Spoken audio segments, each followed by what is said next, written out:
The typical running shoe ad probably sounds a little something like this. This is the best shoe ever. This shoe's gonna make you run for miles. You're gonna be 10 times faster than all of your friends. We are the best running shoe company.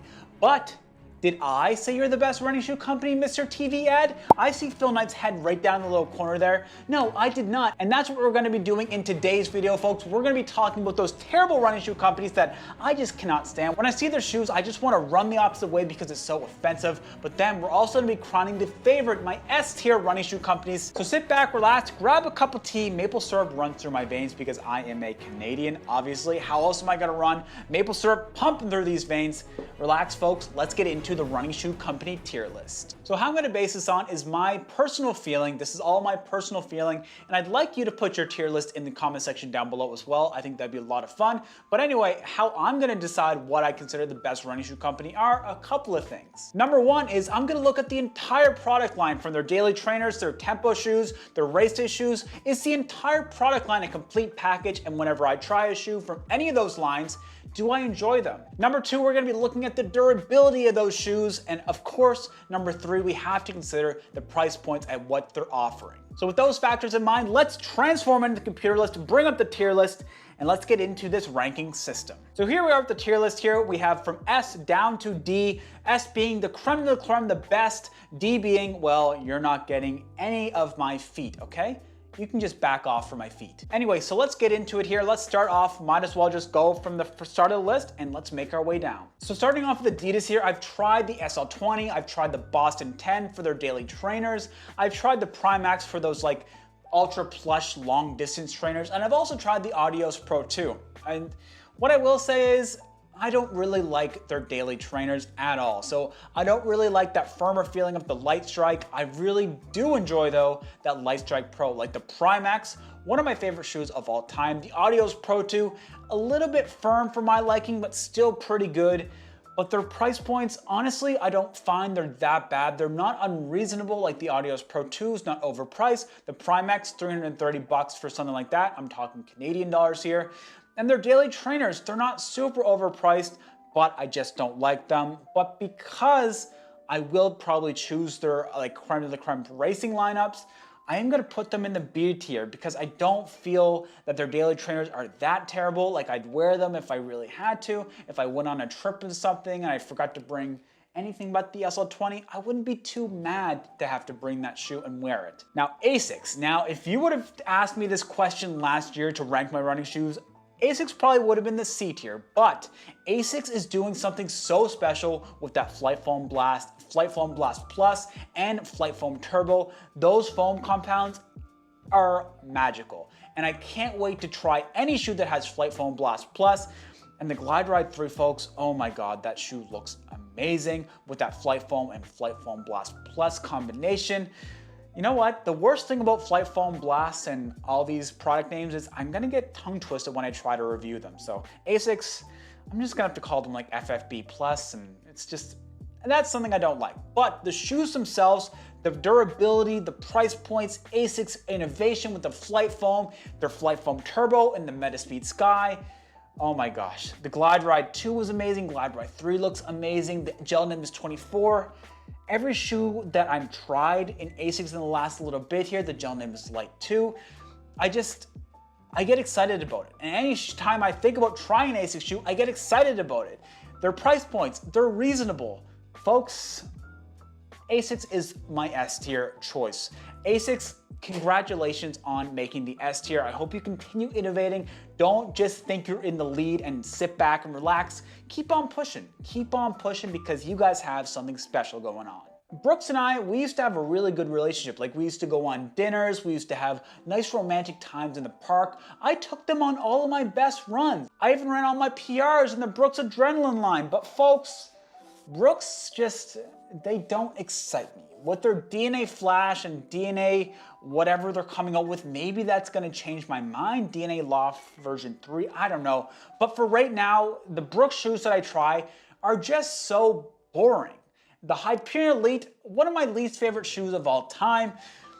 Brooks, C or D tier, and honestly their price points aren't amazing, but the durability is good. This is a tough one, but for me personally, Brooks has to be in the D tier. Their shoes don't excite me. The price points aren't amazing. The only thing they have going for them for me personally is their durability, but even then, I can understand if you try Brooks and they really work for you. I can understand how you might question my decision here, but for me personally, Brooks, D tier. And moving on to Hoka. Hoka's another one of these things where when they came out of the gate, they were really innovative. They were winning. They were making people rethink the game and really think about how much stack height should be in a running shoe.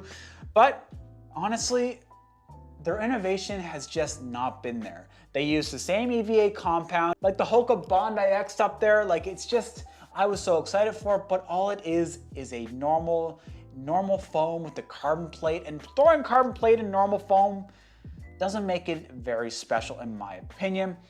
Hocus Durability is also not good. Hoka's price point, not that great considering the durability. God, this is another tough one.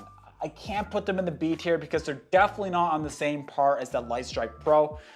The C tier, the D tier, that's kind of where my head's going. And honestly, I've seen some pictures of the Rocket X2 and that seems exciting.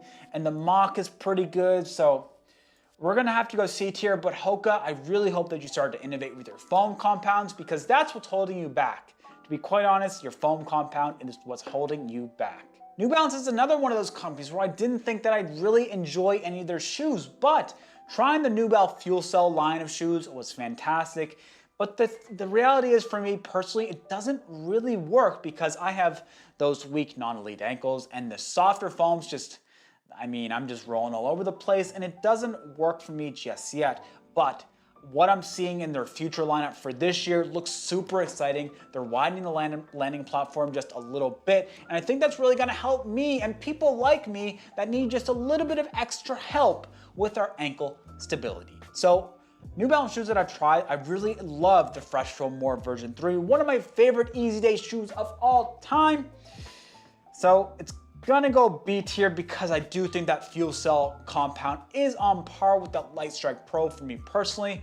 But folks, we'll have to see if I can actually use those shoes coming out later on this year. So moving on to Nike, and Nike, I don't know, checkmark boy is what I'm gonna call them for now. Checkmark boy is pretty good. Like, I really enjoy the Nike Zoom X Invincible. I really honestly love the Nike Alphafly, the Nike Next Percent, but the reality is their daily trainers and their tempo day shoes, I mean, I guess you can use the Next Percent and that type of stuff for tempo days, but that's an expensive tempo day trainer if that's what you're using it for.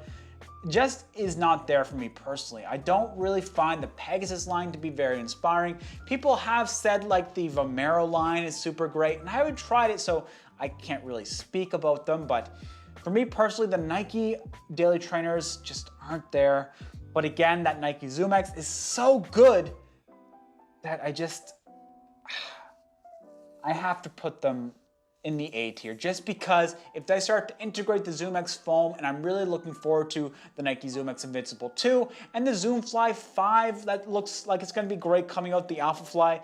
When I see these shoes come up, my wallet just knows. It's speaking to me saying, Brendon, don't do it. You need to save for a deck. And I have to fight back, and of course, I win because I am the master of my own wallet, and you don't tell me what to do, Mr. Wallet. Moving on to Puma. Puma came out of the scene last year, just came on swinging, knocked everyone's expectations out of the park with the Velocity lines of shoes, Velocity Nitro, their Nitro line of foams, I meant to say. The Velocity Nitro is their daily trainer. They came out with their second iteration, and they have some very interesting stuff coming up. For me personally, it's the price point that wins it for me. Their price point and their durability and that Puma grip. Baby, that Puma grip is awesome, and for me personally, they're right up there with Nike because their whole product line is rounded. Their prices aren't crazy, their durability is high, and I'm really looking forward to what they can do because they're really, I know they've been around for much longer than I've been alive, but recently, in the last couple of years, their running shoe line has taken a whole new breath of life. And folks, for me, Saucony, I absolutely love. The Saucony Ride 15, I've been running it a lot lately, absolutely love it. The Saucony Endorphin line, the Saucony Endorphin Speed 2, and all these great other shoes, the Pro, I absolutely love, and I'm so looking forward to the Speed 3, although I hope they don't mess it up because they're making some pretty big changes. But the Pro 3 is what I'm most excited for. It looks like they're making some really great changes. The Saucony Triumph line's looking really good. Oh man, their whole product line is fantastic. But their pricing, folks, is honestly fantastic. The Saucony Endorphin Pro was 250 Canadian dollars compared to the Nike Vaporfly 330 Canadian, like $80 difference. And then there's a really $80 difference in that shoe. Not in my personal opinion, but I mean, you see, I have it back there. It doesn't really matter for me because I'm just gonna become broke from buying all these running shoes. But anyway, so the Saucony, I really do feel that they have the overall package as well. I really enjoy their daily trainers. I love their tempo day options in the Endorphin Speed. I absolutely love their race day options with the Saucony Endorphin Speed too, because that's a very versatile shoe. And the Pro. Folks, we're gonna have to give Saucony the S tier as well, because I really feel they have the whole package. They have the durability, they have the okay price points, they have the overall package lineup. Folks, there's not much wrong with Saucony in my personal opinion. All right, so here is my personal tier list. Let me know your own tier list in the comment section down below. Criticize mine if you really want to, but I think it's pretty well rounded and some rational thought went into this tier list. All right, folks, thank you so much for making it to the end of the video. If you want to see more videos like this, hit that subscribe button right down below. If you really want to support the channel, go that extra mile.